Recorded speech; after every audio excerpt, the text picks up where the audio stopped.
Hi ಎಲ್ರಿಗೂ ನಮಸ್ಕಾರ. Welcome to YouTube channel. ತರಕಾರಿ ಸಾಂಬಾರು ಹೇಗೆ ಮಾಡೋದಂತ ತೋರಿಸ್ತೀನಿ, ಬನ್ನಿ ನೋಡೋಣ. ಒಂದು ಕುಕ್ಕರ್ ಇಕ್ಕೋಬೇಕು, ಅದರೊಳಗಡೆ ಆಯಿಲ್ ಹಾಕಬೇಕು, ಮತ್ತು 1 ಸ್ಪೂನ್ ಸಾಸಿವೆ,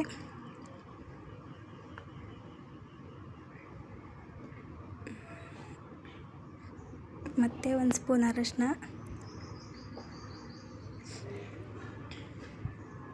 ಸ್ವಲ್ಪ ಕಟ್ ಮಾಡ್ಕೊಂಡಿರೋ ಆನಿಯನ್ಸ್, ಸ್ವಲ್ಪ ಕರಿಬೇವು, ಚೆನ್ನಾಗಿ ಮಿಕ್ಸ್ ಮಾಡಬೇಕು. ಅದು ಚೆನ್ನಾಗಿ ಫ್ರೈ ಆಗಬೇಕು ಆಯಿಲ್ ಒಳಗಡೆ.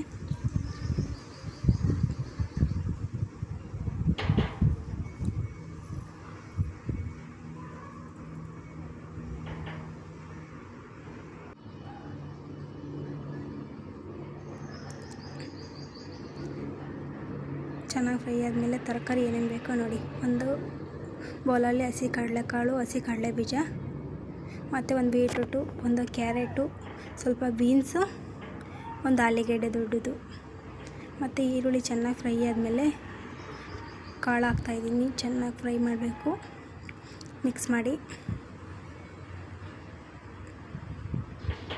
ಎಲ್ಲ ಒಂದೇ ಸಲ ಹಾಕ್ಕೊಬಾರ್ದು.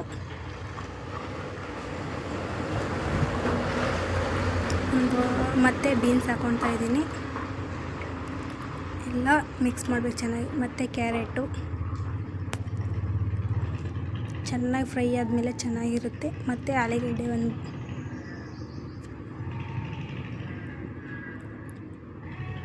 ಮತ್ತು ಬೀಟ್ರೂಟ್ ಹಾಕ್ಕೊತಾ ಇದ್ದೀನಿ. ಚೆನ್ನಾಗಿ ಫ್ರೈ ಆಗಬೇಕು. ಚೆನ್ನಾಗಿ ತಿರುಗಿಸ್ಬಿಟ್ಟು ಚೆನ್ನಾಗಿ ಫ್ರೈ ಮಾಡಬೇಕು. ಮತ್ತು ಮಸಾಲೆಗೆ ಏನೇನು ಬೇಕೋ ನೋಡ್ಕೊಂಬಂದು ಬನ್ನಿ.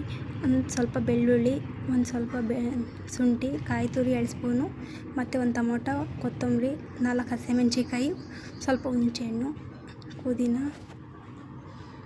ಆನಿಯನ್ಸ್ 1, ಸ್ವಲ್ಪ ಮಿರ್ಚಿ ಪೌಡರ್, 1-2 ಸ್ಪೂನ್ ಧನಿಯಾ ಪೌಡರ್, ಸ್ವಲ್ಪ ವಾಟರ್ ಹಾಕ್ಕೊಬೇಕು. ಮತ್ತು ಮಿಕ್ಸಿಗೆ ಹಾಕ್ಕೊಂಡು, ಮತ್ತು ತರಕಾರಿ ಹಾಕಿದ್ವಲ್ಲ ಅದರೊಳಗಡೆ ಹಾಕ್ಕೊಂಬಿಟ್ಟು ಮಿಕ್ಸ್ ಮಾಡಿ ಚೆನ್ನಾಗಿ ಮಿಕ್ಸ್ ಮಾಡಬೇಕು. ಚೆನ್ನಾಗಿ ಮಿಕ್ಸ್ ಮಾಡಿದ್ಮೇಲೆ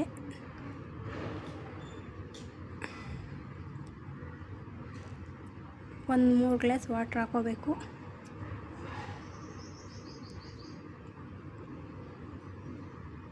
ವಾಟರ್ ಹಾಕೊಂಡಿದ್ಮೇಲೆ ಚೆನ್ನಾಗಿ ತಿರುಗಿಸ್ಬಿಟ್ಟು ಚೆನ್ನಾಗಿ ಸ್ವಲ್ಪ ಕುದಿಬೇಕು. ಕುದಿದ್ಮೇಲೆ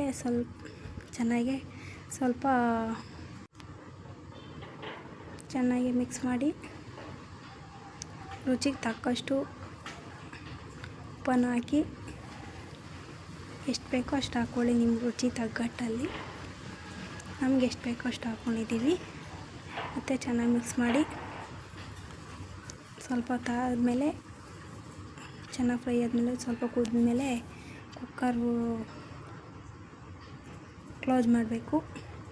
ಈ ರೀತಿ ಕ್ಲೋಸ್ ಮಾಡಿದ ತಕ್ಷಣ ಒಂದು 3 ವಿಜಿಲ್ ಹಾಕ್ಕೊಂಡ್ರೆ ಸಾಕು.